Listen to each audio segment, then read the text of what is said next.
প্রিয় মোহাম্মদপুরবাসী, আমরা সামাজিক প্রচার মাধ্যম ফেসবুকের মাধ্যমে একটা বিষয় জানতে পেরেছি।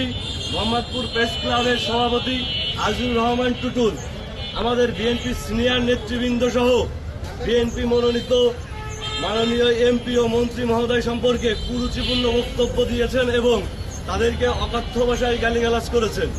আমরা মোহাম্মদপুর উপজেলা ছাত্রদল বিষয়টি জানতে পেরে তাৎক্ষণিক প্রতিবাদ হিসেবে আমরা উপজেলা প্রেস ক্লাবের সামনে এসে উপস্থিত হয়েছি এবং এই উপজেলা প্রেস ক্লাব অবরুদ্ধ করে আজিজুর রহমান টুটুলকে এই প্রেস ক্লাব থেকে অবাঞ্ছিত ঘোষণা করছি। ধন্যবাদ সবাইকে। এ পর্যায়ে বক্তব্য রাখবেন মোহাম্মদপুর আমির রহমান কলেজ ছাত্র দলের সাবেক আহ্বায়ক ইব্রাহিম সত্তার শাকিল। বিসমিল্লাহির রহমানির রহিম।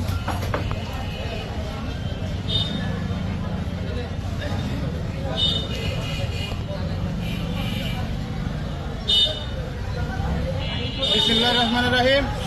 প্রিয় মোহাম্মদপুরবাসী, আপনারা অবগত আছেন মোহাম্মদপুর প্রেস ক্লাবের সম্মানিত সভাপতি বলে আমরা তাকে চিনি আজিজুর রহমান টুটুল। তার নামে আমরা আগেও নানান ধরনের এলিগেশন দেখতে পেয়েছি।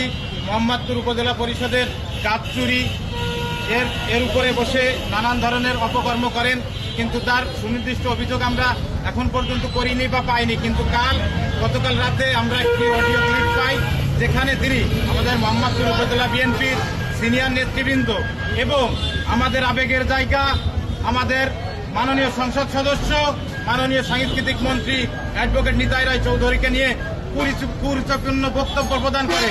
যে বক্তব্যের প্রতিবাদে আমরা মোহাম্মদপুর উপজেলা ছাত্রদল এবং মোহাম্মদপুরের সাধারণ জনগণকে নিয়ে মোহাম্মদপুর প্রেস ক্লাবের নিচে অবস্থান নিয়েছি। এই অবস্থানের মাধ্যমে আমরা তাকে জানিয়ে দিতে চাই এবং মোহাম্মদপুরবাসীকে জানিয়ে দিতে চাই, মোহাম্মদপুর প্রেস ক্লাবে এই আজিজুর রহমান টুটুল, এই টুটুল নামের এই দালাল, এই নেশাখোর, এই দালালের কোনো জায়গায় মোহাম্মদপুর প্রেস ক্লাবে হবে না। আমরা উপজেলা ছাত্রদল থাকতে তাকে আমরা এই মোহাম্মদপুর প্রেস ক্লাবে প্রবেশ করতে দেব না। এবং আরো একটি কথা স্মরণ করিয়ে দিতে চাই, এই আজিজুর রহমান টুটুলকে যদি কেউ এই উপজেলা প্রেস ক্লাবে এনে তাকে বসাতে চাই, তার বিরুদ্ধেও আমরা স্টেপ নেব।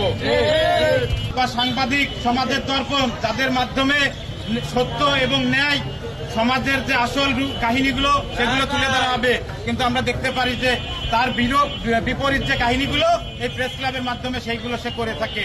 আমরা এর দ্রুত একটা সমাধান চাই এবং ন্যায় সৎ তাদের মাধ্যমে এই প্রেস ক্লাব পরিচালিত হোক, এটা অতি দ্রুত সময়ের ভিতর।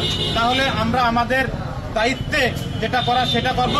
তার জন্য যদি প্রেস ক্লাব তালা মেরে দিতে হয়, প্রেস ক্লাবও তালা মেরে দেবো, যত সময় সৎ এবং ন্যায় সাংবাদিকরা এই প্রেস ক্লাব পরিচালনা না করবেন। আমরা আমাদের দলীয় সিদ্ধান্তের অপেক্ষায় আছি। এর পরবর্তীতে আমাদের দলীয় যে সিদ্ধান্ত দেন আমাদের সিনিয়র নেতৃবৃন্দ, আমরা সেটাই বাস্তবায়ন করব। এই বলে আমি আমার সংক্ষিপ্ত বক্তব্য শেষ করছি। ঠিক আছে,